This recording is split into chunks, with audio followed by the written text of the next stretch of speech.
Thank you, Mr. Speaker. While the Liberals are desperate to defend their jobs, my question tonight is about the jobs of many unemployed Canadians that are desperately looking for jobs and can't find them. We have a serious unemployment crisis in this country, particularly affecting young Canadians.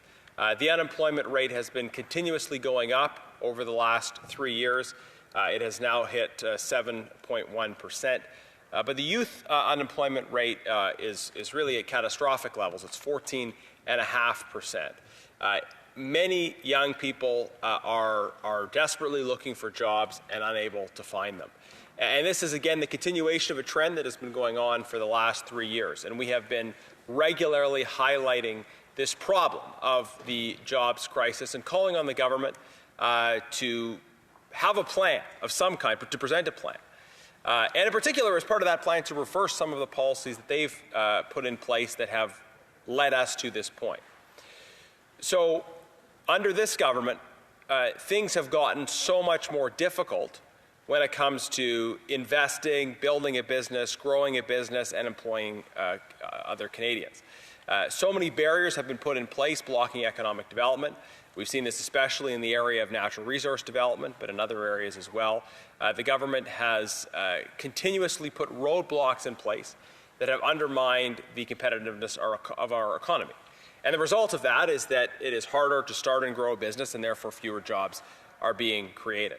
So when it comes to addressing this unemployment crisis, a critical priority needs to be removing the barriers that are preventing economic development and unleashing economic opportunity. A second area where we see major problems in this government's policy is in the area of immigration. They have allowed, in particularly temporary migration, to get completely out of control.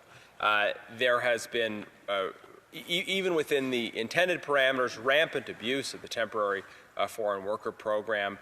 We have inland asylum claimants that are forced to wait years and years and years before their claims are evaluated. I've dealt with instances of fake college acceptance letters being used as a tool for immigration. Sometimes students have been deceived by unscrupulous consultants, and the students thought they were coming to study here somewhere when they weren't. There's been a lack of enforcement, a lack of administrative competence, a lack of prudence when it comes to immigration. This has led to an unprecedented spike in temporary migration, and that's affecting youth employment numbers as well. And then we continue to see as well, I think, a failure of this government to recognize the importance of training, aligning with the needs of our labor market. Conservatives have really emphasized the value and dignity of all work. We've celebrated work in the trades. We've celebrated work in the natural resource sector. And we've encouraged policies such as increases in funding for UTIP that align training investments with the needs of the labor market. So these are some of the things we've put forward as concrete positive proposals to address the unemployment crisis. And the best we hear from the government is they say they're increasing public subsidies for the Canada Summer Jobs Program. But in reality, the increase in public subsidy that they're proposing is a drop in the bucket compared to the vast numbers we're dealing with in terms of unemployment. So we've talked about what our plan and proposals are from the opposition.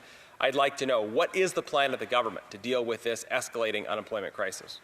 The Unemployment Secretary, the Minister, Government House Leader. Yes, thank you, Mr. Speaker. And first off, to indicate that we take this issue very seriously. We're very much concerned about Canada's economy and the issue of employment. In fact, Mr. Speaker, when the Prime Minister was just elected 6 months ago, one of the first pieces of legislation we passed was to build one Canadian economy. This is something that's going to generate literally tens of thousands of jobs. This is something in which just recently we just heard about the announcement of the major projects. We had the provinces working, premiers working with the Prime Minister and other stakeholders, Indigenous community members, different types of stakeholders that have literally come up where we now have presented 5 major projects. You can talk about the LNG in BC. By the way, there's also a copper component in BC. You can talk about the issue of the nuclear development in Ontario. You can talk about the copper mine in Saskatchewan. You can talk about the port of Montreal in obviously in Montreal, and the impact. The member made reference to small amount of money. Here we're talking $60 billion. That's with a B, $60 billion. This is something in which our new Prime Minister, that's only been Prime Minister for 6 months and put together a cabinet, has already put onto the table, Mr. Speaker. We have a budget that's coming in November 4, and I suspect you're going to see some very encouraging signs within that budget. At the end of the day, Mr. Speaker, we are very much sensitive, whether it's inflation, whether it's the need for job creation, important issues. That's why the Cabinet, the Prime Minister, as a Liberal caucus, we continue to work very hard on that particular issue. The member made reference to immigration, temporary workers in particular. And I can tell the member that when you think of immigration, and the Prime Minister has made this commitment, we want to have sustainable immigration. Yes, there have been some problems. We have a Prime Minister, a new Minister, and a caucus that's determined to fix that problem. But the issue is not as simple as the member tries to portray it. Right? And he makes the argument that, well, the temporary workers are causing problems. Not in the province of Manitoba. Talk to the province of Manitoba.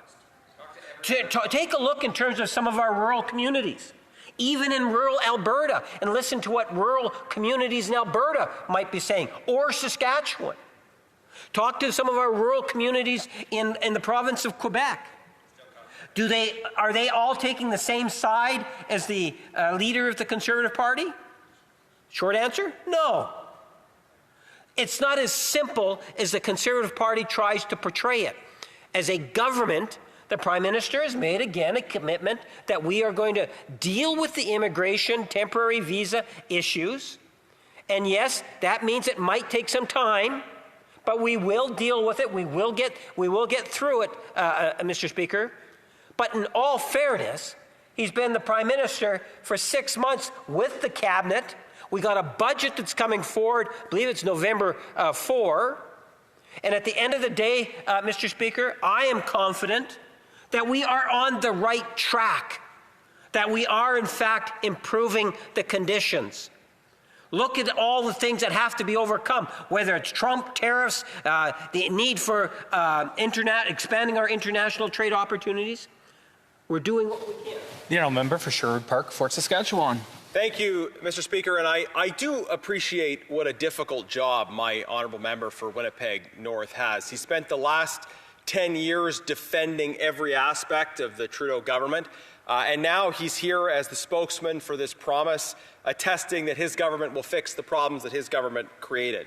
But I don't think the Liberal fixes to Liberal problems are going to work either. They've created new bureaucracies to identify as priorities projects that were already underway in some cases. But fundamentally, when it comes to unemployment, I'll just say this, the proof will be in the results. There were over, if you include self-employed, there were over 100,000 jobs lost last month. So that's long post-Trudeau. And our economy continues to shed jobs. It continues on the same trajectory. So at what point will the member realize that we continue to see the loss of many jobs, we continue to see high unemployment? At some point, will he recognize that what they're doing isn't working? The Honourable Parliamentary Secretary. Yeah, Mr. Speaker, the member says, and I don't necessarily believe the number, he says, well, we've lost 100,000 jobs in the last few months. Well, Mr. Speaker, as when you get a new government, a new Prime Minister, you cannot expect that instantaneously the stats are going to reverse. Instead, what I would suggest to you is take a look at the initiative that the Prime Minister has just announced with the different premiers and the stakeholders that's going to generate in excess of $60 billion worth of investment, which is going to generate tens of thousands of jobs. And these are projects that are that are taking place. They're going to happen. The bureaucracy that the member just made reference to, Mr. Speaker, is a major projects office that's located in Calgary, Alberta. So he's even criticizing the government for establishing a major projects office in Calgary, Alberta. I wonder if all of his Alberta colleagues agree with that.